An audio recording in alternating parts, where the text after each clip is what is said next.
Síce s obmedzenou rýchlosťou a len po jednej koľaji odišli z hlavnej stanice skoro ráno prvé vlaky. Zrazené osobáky ale nocovali bez pohnutia.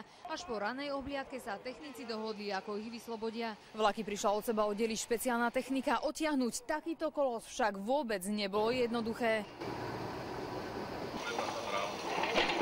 Žeriavom najskôr rozobrali, čo sa dalo, potom vlaky ťahali z oboch strán. Pokusov bolo niekoľko, po 6. sme to prestali počítať.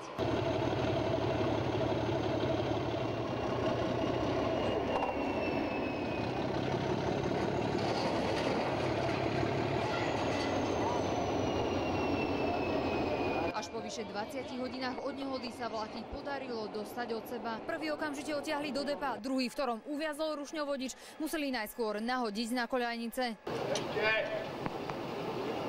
Teraz sa už spredu pozeráte na vlak, do ktorého v rýchlosti napálil osobák s ľuďmi. Železničnej spoločnosti vznikla na oboch vozidlách obrovská škoda, 5 miliónov eur.